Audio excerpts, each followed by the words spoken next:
Linha do tempo recursal.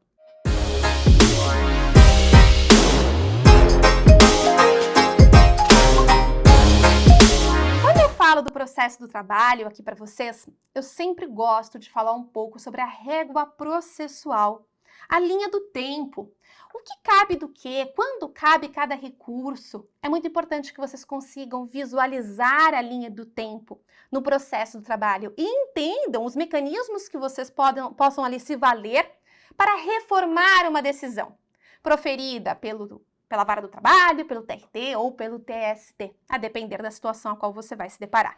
Pensando nisso, se torna imprescindível que eu faça aqui na nossa lousa, a nossa régua do tempo, para que você consiga visualizar o processo do trabalho como um todo, desde a reclamação trabalhista, não é? Até os recursos, chegando ao STF, quem sabe. Então, vamos lá, vou colocar na tela para você fazer esse treino juntamente comigo. O processo, como regra, vai ter início aqui com uma reclamação trabalhista.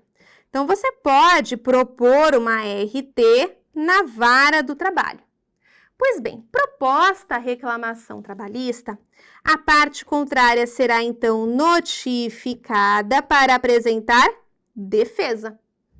E aí, será proferida uma sentença. Então, a reclamação trabalhista, ela foi proposta aqui na vara do trabalho, a parte foi notificada para apresentar defesa, e aí o juiz vai proferir uma sentença. Quando a gente pensa da sentença, diante de uma sentença, cabe o quê? Depende. Qual é o seu objetivo? Se o seu objetivo for sanar uma omissão, contradição, uma obscuridade, torna-se cabível embargos de declaração.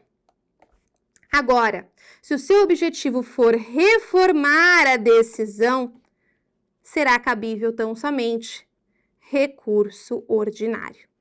Ok? Então, se você objetivar sanar uma omissão, contradição ou obscuridade, embargos de declaração. Se você quiser reformar uma decisão, cabe recurso ordinário. Ok? Pois bem, nesta situação aqui, vamos supor que você tenha se valido de um RO, que é o nosso foco aqui, né? Já que o embargo de declaração poderá sempre ser utilizado para sanar uma omissão, contradição ou obscuridade.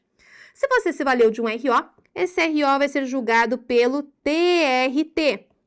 E desta decisão do TRT, se você tiver o objetivo de reformar esta decisão, será cabível aqui.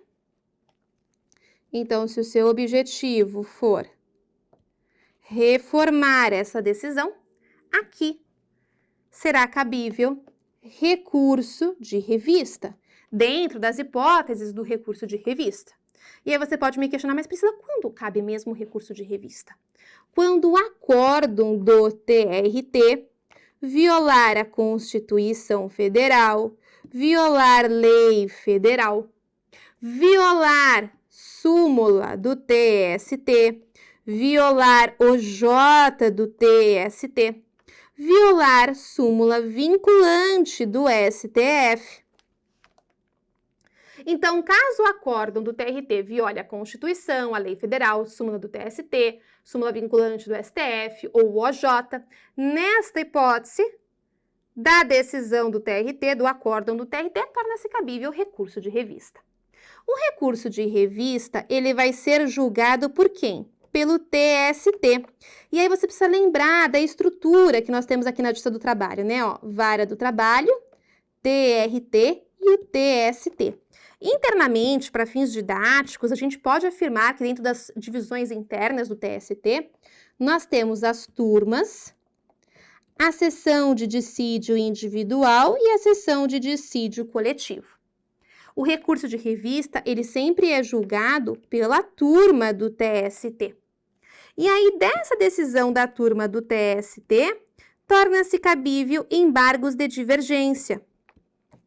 Embargos de divergência. Torna-se cabível embargos de divergência, que também serão julgados pelo TST, mas aqui, mais precisamente, pela seção de dissídio individual. dessa decisão do TST, proferida pela sessão de dissídio individual, cabe recurso extraordinário para o STF. E o recurso extraordinário para o STF torna-se cabível mediante violação à Constituição Federal. Mediante violação à Constituição Federal. Ok? Então, veja, o processo tem início aqui com a reclamação trabalhista. A parte contrária vai ser notificada para que, então, ela apresente defesa. Apresentada a defesa, vai ser proferida uma sentença. Desta sentença, cabe recurso ordinário nos termos do artigo 895 da CLT. Recurso de revista será cabível da decisão do TRT que julga o RO, dentre as hipóteses do artigo 896 da CLT. Aí o TST vai julgar, mais precisamente não é a turma do TST, a turma do TST que vai julgar. E aí, depois disso, dessa decisão, não é, do TST, cabe os embargos de divergência, lá previstos no artigo 894 da CLT. Para que você fique completo aqui essa régua processual, vale lembrar que a reclamação trabalhista está lá prevista no artigo 840, parágrafo 1º da CLT, e a defesa está aqui prevista no artigo 847 da CLT. Com base nisso, você tem aqui todos os dispositivos legais, não é? A serem utilizados em recursos eminentemente aqui, né, trabalhistas. Ok, perfeito. Com isso, pessoal, nós vimos aqui a nossa linha do tempo, que começou com uma reclamação trabalhista e chegamos ao recurso extraordinário ao STF, sempre ficando atento quando cabe o quê, não é? Quando estamos diante de uma omissão, contradição, obscuridade, podemos falar no embargo de declaração.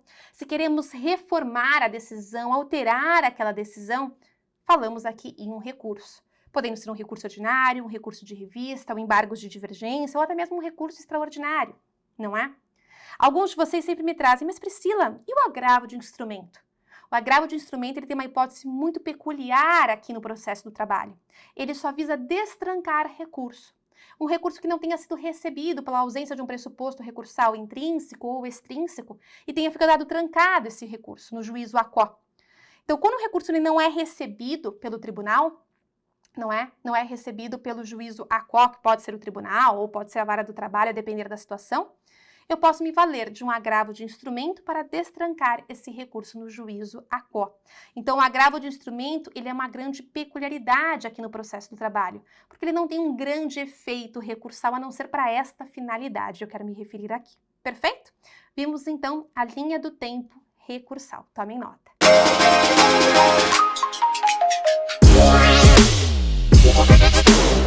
What?